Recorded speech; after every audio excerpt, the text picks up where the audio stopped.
Hey everyone, Eggman here with another video, and today we've got my last planned video going over the OP13 meta of the One Piece card game. We had two large events this past weekend with the 401 Games Toronto Regionals as well as the Play TCG Dallas Regionals as well, but I'm going to just, if I'm allowed to be like a little bit pessimistic, it's pretty much the same as what we've been seeing. This has been probably one of the most solved metas that we've ever had for the One Piece card game. And I'm not saying that like, negatively, but just from a content perspective, there's not much that I haven't said already that won't be true until we get new cards. I'm just going to be super honest with it, right? We will be getting some new cards with the OP13 promos that we get in like January, but like that's after like all the large events for it, right? We have like OP14 coming up as well and like the EBO4 stuff. So I'm not trying to be pessimistic about the future of the card game in general, but currently right now there's just, again, it's you play Ace, you play Emu, you have like one or two deck decisions when making those decks, and then you just play it out, right? That's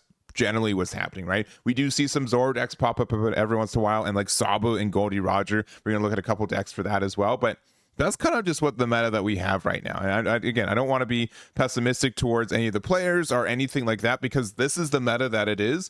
And I 100% understand why you play the deck that you think is the strongest, that you have that greatest chance to win with. And that's just how competitive games work, right? So I know, like I was at Toronto this past weekend, I asked people what they were playing, and they like look at the ground and be like, I'm playing Ace. I'm like, sure, like you should be playing Ace.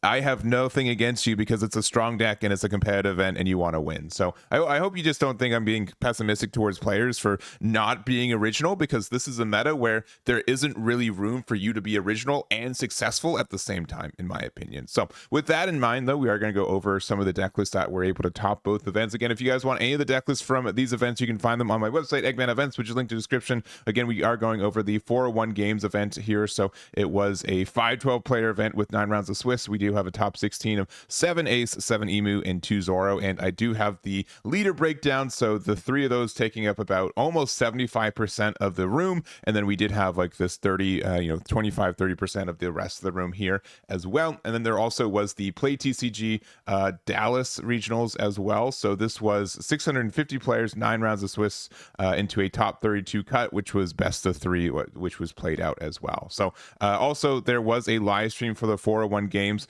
worked together with the OP13 team, and I really appreciate all they did. And I'm saying work together, I'm going to be super honest, they did all the production work, they had all the equipment and everything. I was able to show up and do commentary and host it on my channel, but the stream would not exist without them. The stream would exist without me. So I wanted to say really thankfully for all their hard work for it too. You can find the link in the description for the VOD for it as well, and you guys can check that out if you want to. But I really appreciate that, and there would not be a live stream for this event without them, and again, I'm really grateful for that. So anyways, we're going to go into our first deck, which we're going to talk about, which is Ace. So we do have the winner from Toronto. This is G3 ENENE. I've never really known how to properly pronounce this name, but they were able to win with Ace here, right? And we've been seeing what this deck kind of looks like on the long term, right? Generally speaking, the core of the deck is, you say you want to play the I Am Whitebeard on 8, you play out this 10-drop Whitebeard, and then you just go off from there, right? And you play a 10-drop every turn until you have enough 10 drops to just win the game. We do have a couple additional cards with it as well, right? The new Marco has been great. Yamato has been fantastic as well on your turn to get into it. I've been seeing most people play 2 copies of Jozu, but going up to 4 is kind of a choice, but it did definitely work out for the player as well. We don't have any of the Tax Beard, which I've generally, when I was playing this a little bit more, I did like it against the Emu matchup specifically, but I do think that, yeah, obviously the 9-drop Newgate is going to be a little bit better spot as well. So it's from what I've seen, most people have gone off of the Tax Beard, and they mostly just use the red 9-drop if they need another card to play off the I Am Whitebeard there.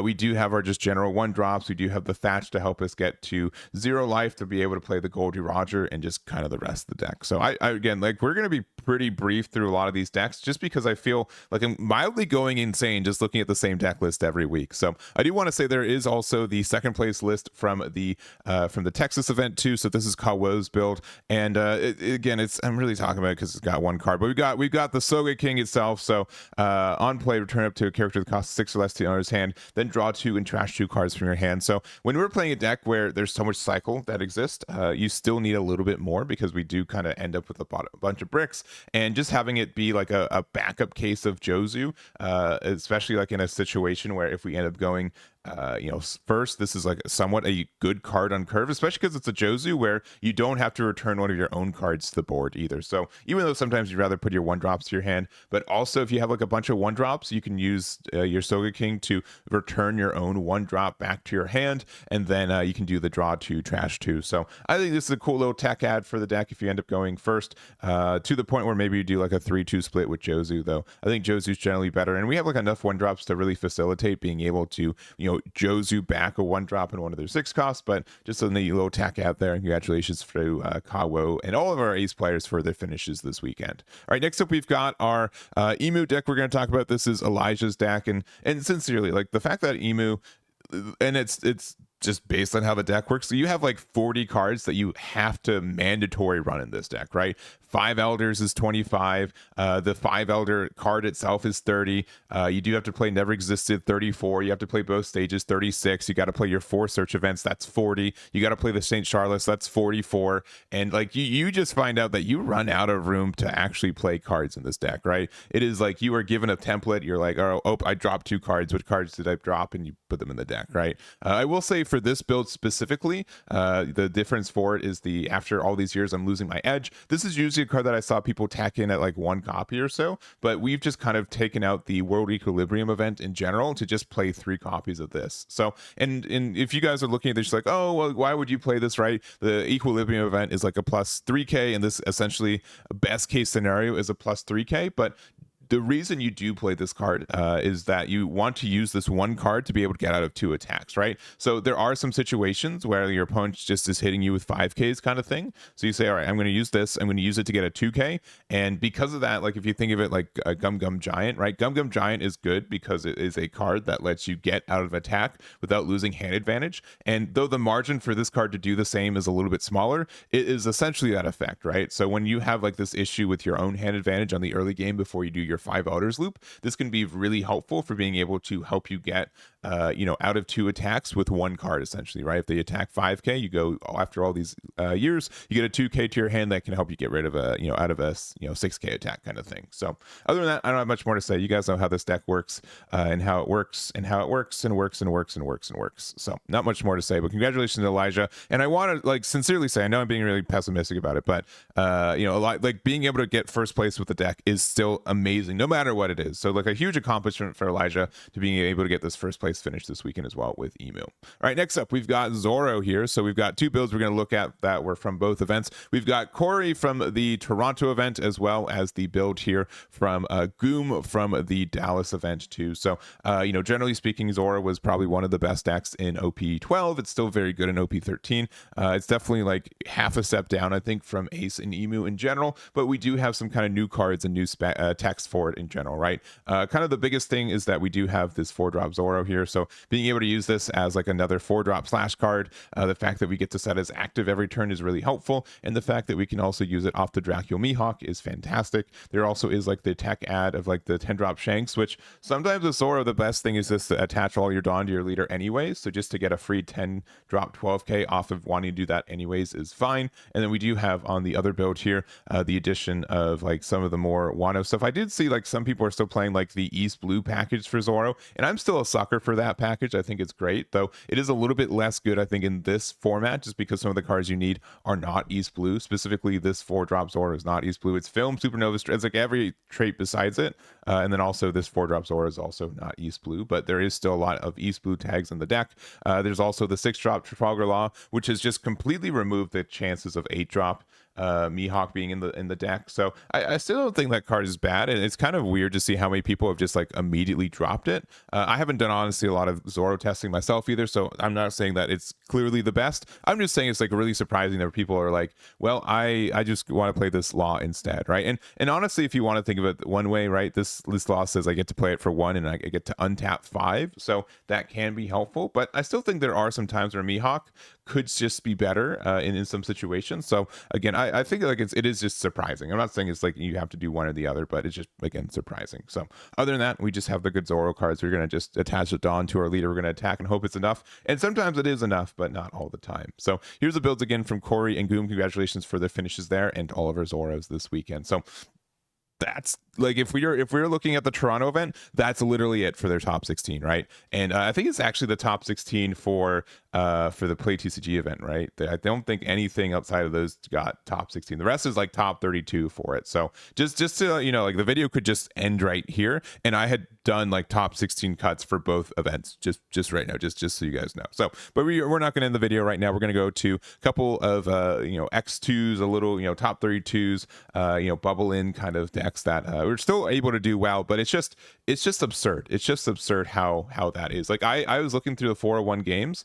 It was literally like if you look at the top 32 of 401 games, it is those 3 decks and then 1 Teach, and that is the entirety of what that looks like, right? And then for the Play TCG, it's pretty similar. There are a couple more decks that squeaked into top 32, but it's single copies, right, when everything else is just swamped with these other ones. So anyways, we got Wildbrehdy with their build of the Marshall.D.Teach, and we have been seeing Teach, I think, pop up more than I was expecting in this meta, if I'm being super honest, right? It's always been a deck that, if you find like a way to counter a good deck, you have a really consistent game plan.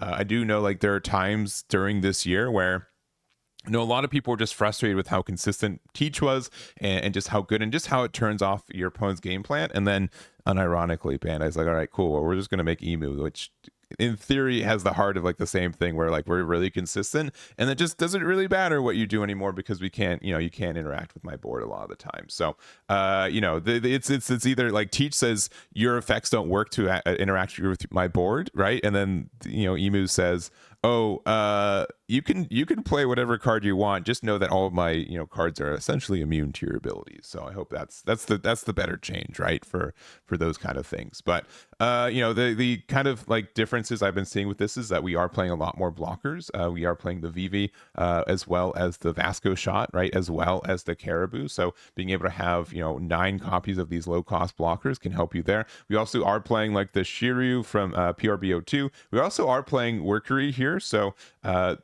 it's just like a blocker that draws a card that also you'll I keep getting surprised by it. I think you guys are too, that none of these cards are really like restricted to like a any leader, right? It's just generically good too. Again, when we're playing a deck where we also fill up our trash very easily, a blocker that draws a card is kind of good in these situations, and these also cannot be removed, right? They can be arrested, but this also has like the same protection even though it's not in the Emu deck. So other than that, again, we still have more blockers. Davin can be a blocker. We have Kuzan, which can be a blocker. We have removed the 7-drop Teach from this deck because Emu, it doesn't do anything for it because you can't KO their cards, which is, I would say, frustrating, but we can move on. And then we do have 3 copies of the 10-drop Teach, which has been kind of the standard for the deck for a little bit. So I don't have much more to say about this one, though. I think this is a big accomplishment for Teach to do well. I did not look this up because there was in the Card Magic Online. Was it also Brehdy? The name looks familiar. I'd have to double check. It was Dangeef. All right. So we've got at least 2 accomplished Teach players around right now, which is more than I was thinking. So congratulations there for their finish. All right, we've got 2 more decks. We've got at least 2 more leaders of decks, right? We've got Sabo for this one. So we got Arkanrose and Jake's build, and this is not atrocious Jake unless he's lying to me and it is atrocious Jake, but I don't think it is. It's just another Jake that's out there. But this honestly is like one of my favorite decks to play right now. But the big issue that I find is that even when you hit good curve with this deck, you still feel like you're narrowly winning, right? We do have a lot of consistency. We've got Betty, Koala, and Garp, so we've got literally 9 1-drops that lets us search for the majority of our deck, which is insane. We also do have the Revolution Army HQ that lets us search cards and also fill cards into our trash, which is really important for our 8-drop Monkey D Dragon, which lets us play out essentially Sabo is our best hit for most of the deck for being able to do that, right? We do also have the ability to play off the 10-drop Gol.D.Roger. We do have some additional text from here as well, and that's really it, right? We just say I want to play out as many of these as I can. I want to be able to be a 6k leader defensively, 7k leader aggressively, and but I find like with this deck specifically, I have a really hard time actually closing out the game, which is kind of weird. So just because like you will kind of get this staring contest where both you and your opponent have blockers, you want to go down to 0, but if you go to 0 down too early against Ace, they can also play Goldie Roger and you just lose. So it's a weird staring contest most of the time. And once you find like you have enough pressure, you have to, you're able to go for it, but it's in a really, really weird spot. But I think this leader is really unique. I think like this is fun as a leader that is able to be a 5-life multicolor leader that also you're able to be like 6k with the effects for it. The secret rare Sabo I think is a really strong card as well too. It's just like a weird, it's in a weird spot, but it's not in a bad spot either. So I don't have much more to say. Here's the build for the Sabo here. Congratulations to both of our players. And to wrap it up, we do have the Goldie.Roger, and again, Goldie.Roger without having the 8-drop promo still topping I think is really crazy. I think less people are on it right now because they know that it could be better, and there's kind of like this psychology where I've seen throughout the years where when people realize that the deck is going to get better in a little bit, there's like two paths. Either people test it immediately to get in the good spot for when it's released, or people are just completely uninterested in playing a deck where they feel that the new cards are not there yet. It's not fully optimized, so they don't want to play it when it's fully optimized. But I think the deck is still fine. It does kind of have like an issue, the same issue that I had when I was playing a lot of red and purple Luffy, where you really have a lot of answers for a lot of things, and if you play everything on tempo, you're in a really good spot. The issue is that your consistency is very low to find the cards, right? You really have like your deck is split into two halves. Like you have your early ramp cards, and then you have your late game threats.